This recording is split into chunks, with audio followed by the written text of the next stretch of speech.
오늘 은혜 받으실 하나님의 말씀은 베드로전서 3장 18절에서 22절의 말씀, 우리 한 목소리로 합독하시도록 하겠습니다. 18절에서 22절입니다. 그리스도께서도 단번에 죄를 위하여 죽으사 의인으로서 불의한 자를 대신하였으니 이는 우리를 하나님 앞으로 인도하려 하심이라. 육체로는 죽임을 당하시고 영으로는 살리심을 받으셨으니 그가 또한 영으로 가서 옥에 있는 영들에게 선포하시니라. 그들은 전에 노아의 날 방주를 준비할 동안 하나님이 오래 참고 기다리실 때에 복종하지 아니하던 자들이라. 방주에서 물로 말미암아 구원을 얻은 자가 몇 명뿐이니 겨우 8명이라. 물은 예수 그리스도께서 부활하심으로 말미암아 이제 너희를 구원하는 편이 곧 세례라. 이는 육체의 더러운 것을 제하여 버림이 아니요 하나님을 향한 선한 양심의 간구니라. 그는 하늘에 오르사 하나님 우편에 계시니 천사들과 권세들과 능력들이 그에게 복종하느니라. 아멘. 우리 오른손 높이 성경책 드시고 저를 따라 기도합니다. 이것은 나의 성경책입니다. 하나님께서 내게 주신 것입니다. 나는 이 성경이 말하는 사람입니다. 나는 이 성경이 가지고 있다는 것을 가지고 있습니다. 오늘 설교자를 통하여 하나님의 말씀을 듣는데 겸손히 받아들여 반드시 변화받을 것을 예수님의 이름으로 기도합니다. 성경에 보면 베드로는 학문 없는 범인이다라고 말하는 귀절이 나옵니다. 그런데 성경학자들이 베드로가 기록한 베드로 전후서가 다른 서신서보다는 해석하기가 어렵다라고 이야기를 합니다. 왜 그러느냐라면 그 내용이 오늘 이 본문 속에 다 몰려 있다라는 것이고, 성경을 잘못 해석하게 되어지면 그 해석으로 인해서 교리가 만들어지고 그리고 사람을 잘못된 길로 인도할 수 있다라는 것입니다. 그래서 이 성경을 해석하는 사람들이 많은 그 저주와 그 심판을 받는 이유 가운데 하나가 바로 잘못해서 사람들을 잘못된 길로 인도하기 때문에 그렇다라는 것. 그래서 성경을 해석할 때에는 두렵고 떨리는 마음으로 해석해야 되고, 그리고 잘못 해석했으면 인정하고 그 다음에 그 바른 방향으로 자신의 방향을 틀어야 됩니다. 만약에 그렇지 않으면 우리나라에도 참으로 많은 이단들이 존재하잖아요. 그러면 그 사람들이 처음서부터 잘못됐느냐? 그렇지는 않거든요. 처음에 잘 사역을 했었는데 중간에 이제 그 성경을 잘못 해석하면서 잘못된 길을 들어서게 되어진 것이고, 뭐 어떤 자들은 처음서부터 그 잘못된 길에 들어서서 뭐 그의 제자들, 뭐 그를 따르는 사람들이 계속 한국 교회 속에 잘못된 사상을 심고 있는 것을 보게 되어집니다. 오늘 본문에 보면 이 복음의 핵심을 압축해 보여주고 있다라는 겁니다. 예수 그리스도의 그 대속의 죽음, 그리고 부활하심, 그리고 세례에 대해서, 그리고 예수님의 승천, 이 네 가지 흐름으로 이 18절에서 22절까지 흐르고 있는 것을 보게 되어집니다. 이 말씀을 통해 우리의 신앙을 다시 붙들고 고난 속에서도 담대히 살아가는 은혜가 있기를 축원드리겠습니다. 18절 말씀에 보면 그리스도께서도 단번에 죄를 위하여 죽으사 의인으로서 불의한 자를 대신하셨으니 이는 우리를 하나님 앞으로 인도하려 하심이라. 예수님은 죄 없으신 의인이셨습니다. 그러나 우리 같은 불의한 자들을 위해 대신 고난받으시고 그리고 십자가에 죽으셨다라는 그 대속을 이야기하는 것입니다. 이 말씀에 해석하기 위해서는 그냥 여기에 쓰인 그 단어들, 그 원어가 어떻게 사용되었느냐를 살펴보면 되는데, 이 단번에라는 것은 이 하팍스라는 단어인데 단 한 번 반복할 필요가 없는 속죄를 상징합니다. 그러니까 예수님의 죽으심은 완전하고 충분한 구속이다라는 거예요. 다시 반복할 필요가 없다라는 그 뜻이 이 하팍스라는 이 단어 속에 담겨 있습니다. 그 다음에 대신하셨다라는 것은 휘페르인데 누군가를 대신했다. 누구를 대신한 것이죠? 나를 대신한 것이고 우리를 대신한. 그래서 예수님의 죽음은 예수님 자신 때문이 아니라 누구를 대신한 대속적 죽음이다. 그 누가 누구냐라고 얘기했을 때 나라는 거고 그 다음에 우리라는 것을 기억하셔야 될 줄로 믿습니다. 그리고 여기에 인도하려 하심이라, 하나님 앞으로 인도하려 하십니다. 이거는 프로사케고라는 단어인데 데려오다라는 거예요. 하나님께 나아가게 하다 뭐 이런 거예요.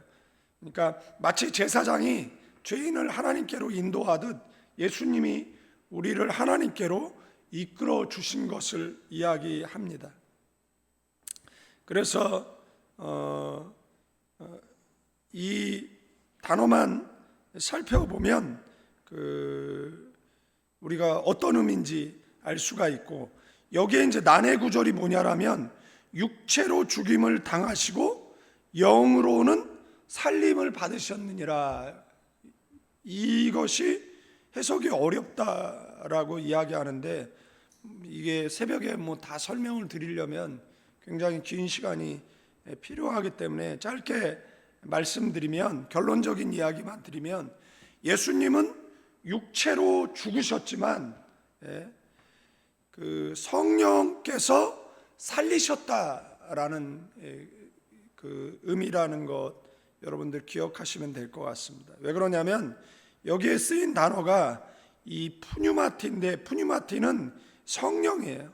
그러니까 성령의 능력으로 살아나셨다, 이렇게 이게 가장 정확한 해석이다라는 것이고요.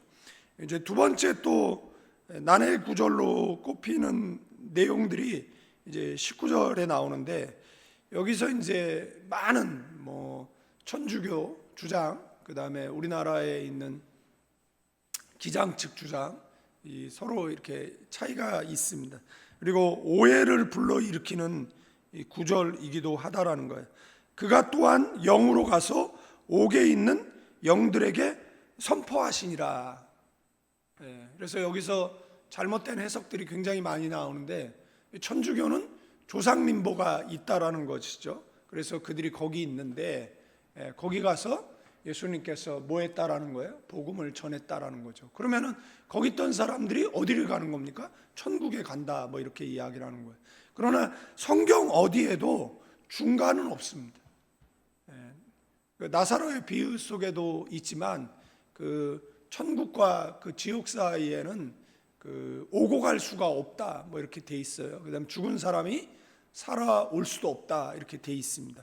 그러면 그것을 전제로 할 때 그 사무엘이 사무엘이 아니라 사울이 불러낸 사무엘은 사무엘이 아니라는 것을 알 수 있죠. 귀신 역사라는 것을 알 수가 있고, 그 다음에 이 말씀도 그렇게 해석하면 안 된다라는 것을 성경이 말하고 있는 거예요.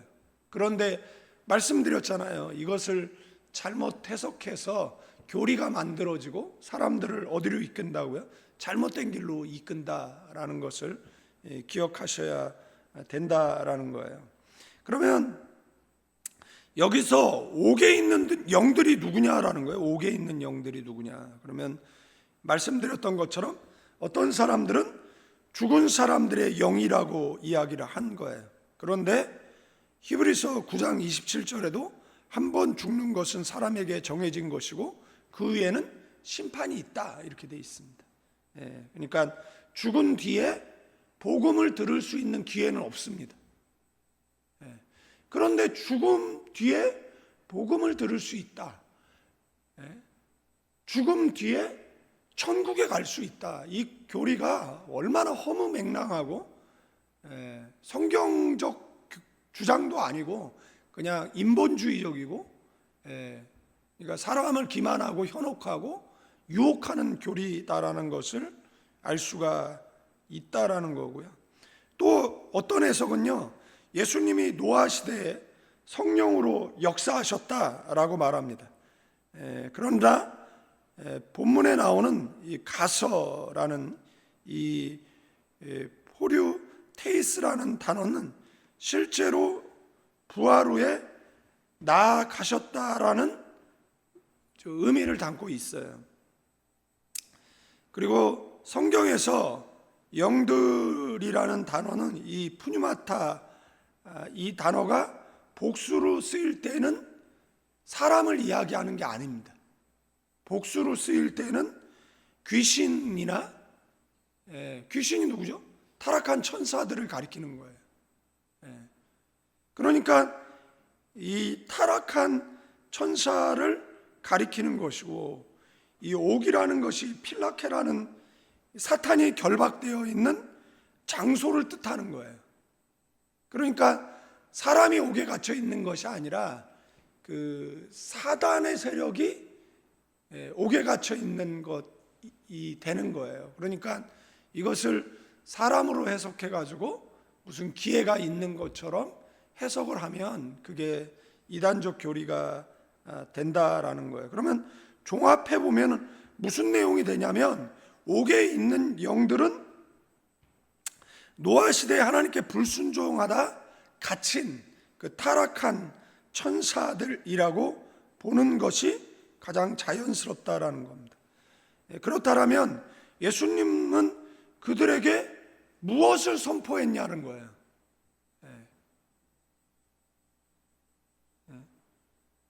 복음이 아니라 그들에게 승리를 선포하신 거예요. 무슨 내용이냐면 나는 십자가와 부활로 사탄과 악한 영들을 이겼다 이런 선포예요. 너희는 이미 패배했다. 최종 심판을 기다려라 라는 이 선포라는 거예요. 그러면 지금 앞에 말씀드렸던 이 가톨릭적 해석이라든지 뭐 기장측 해석이 그 원어적 의미를 살펴봤을 때 잘못된 해석이라는 것을 뭐 쉽게 발견할 수 있고 옛날엔 그렇게 해석했어요. 그런데 신학이 발달을 합니다. 신학이 발전을 하고 그래서 목사님들도 저희도 그렇게 배웠어요. 그러나 뭐 하는 겁니까? 신학을 업데이트 해야죠. 그래서 성경에도 나오죠. 지식이 빨리 왕래한다고. 어떻게 왕래하죠? 빛의 속도로 왕래합니다. 그러니까 이 지식을 업데이트하지 않으면 안 되잖아요. 이 그러니까 서점에서 세일을 가장 많이 하는 책이 뭐냐면 경제서적이에요. 그 다음에 과학서적입니다. 그게 1년이 지나면 내용이 바뀌어 있습니다. 10년 전 거를 아직도 들여다본다고요? 그럴 수는 없습니다. 경제는 너무 달라져 있다라는 것이에요. 그래서 이것을 이 구절만 가지고 딱 뽑아서 해석하면 거기서 오류가 발생하는 겁니다. 그래서 22절까지 연결하면 22절에 뭐라고요? 물은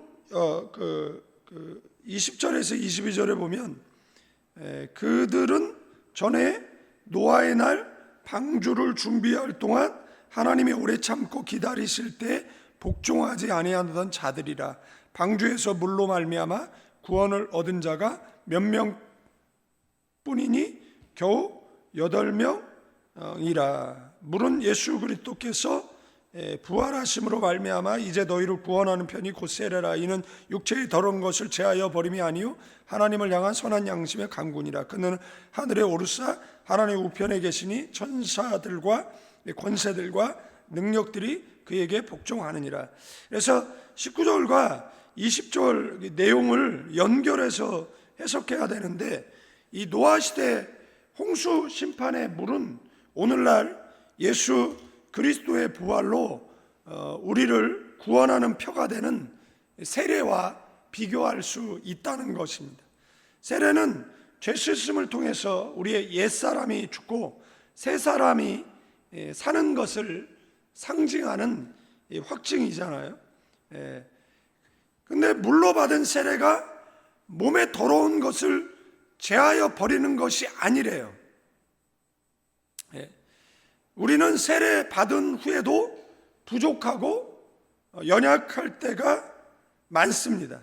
그렇기 때문에 본문에서 말하는 세례는 선한 양심이 하나님을 향해 찾아가는 것이라고 표현하고 있다라는 겁니다.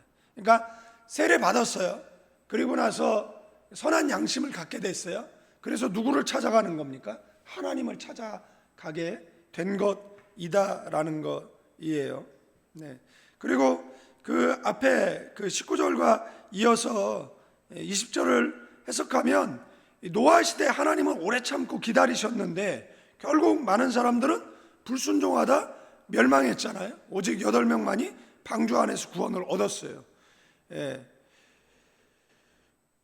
이 내용을 가지고 뭐라고 이야기하는 겁니까? 그러니까 그 시대의 사람들에게 예수님께서 가서 뭘 한다는 거예요? 복음을 전한다. 그러니까 이 조상림보에 있던 사람들이 복음을 전했더니 그 사람들이 천국에 갔다.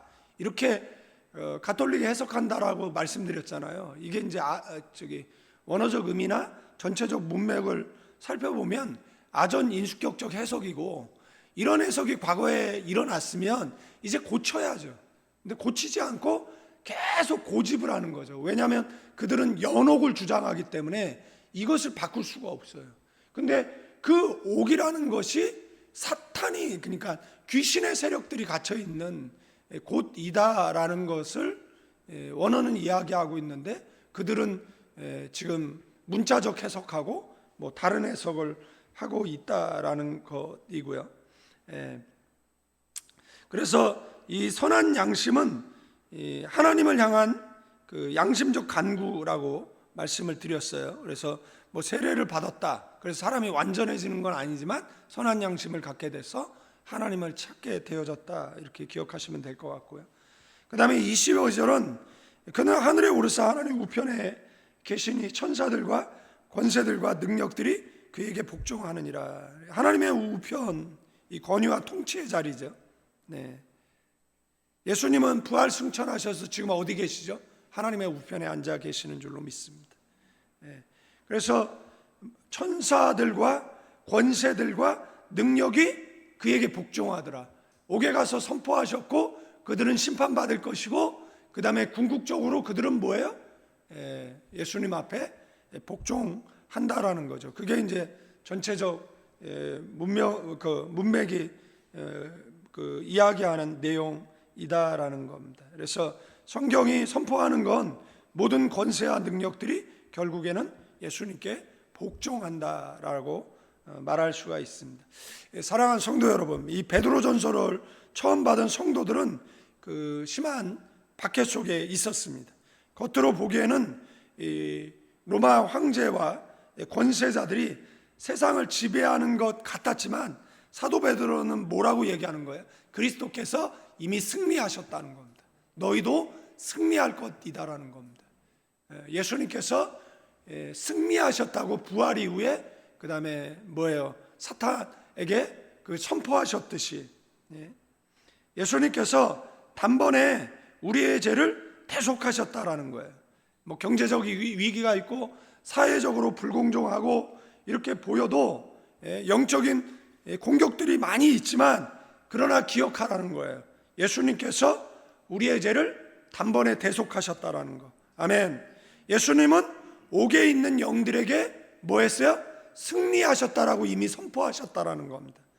예수님의 부활과 세례를 통해서 우리에게 선한 양심을 갖게 하셔서 하나님을 계속해서 찾아가 마침내 궁극적 승리하게 하신다라는 거. 아멘. 그리고 그 예수님은 지금도 하나님 보좌 우편에 앉으셔서 모든 것을 다스리고 계시다라는 거예요. 그렇기 때문에 우리는 고난 속에서도 낙심하지 말고 담대히 살아야 하는 줄로 믿습니다. 예수님은 왕 중의 왕이시고 이미 모든 것을 승리하신 주님이신 줄로 믿습니다.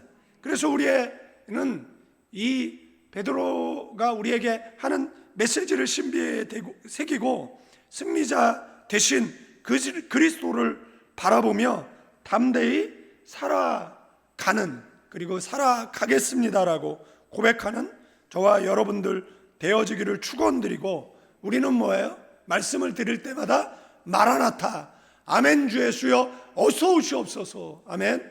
요한계시록에 보면 요한도 믿음이 흔들릴 정도의 두려움 속에 사로잡힙니다.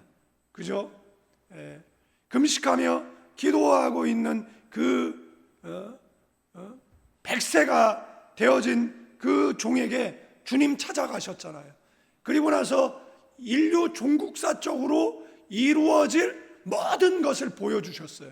그리고 요한계시록 마지막에 그 요한이 뭐라고 소리칩니까? 아멘! 주 예수여 어서 오시옵소서라고 고백하는 것이잖아요. 그러니까 우리도 뭐예요? 주님 승리하셨습니다.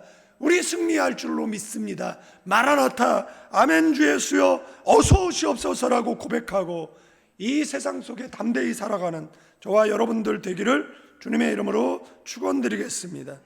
이제는 우리 주 예수 그리스도의 은혜와 우리 아버지 하나님의 극진하신 사랑, 성령님의 감화감동 교통 충만 축복하심이 예배하는 믿음의 사람들, 가나안 교인들 위해, 필리핀 임마누엘 교회와 조국 대한민국 필리핀 선교지 위에 이제로부터 영원까지 함께 계실지어다.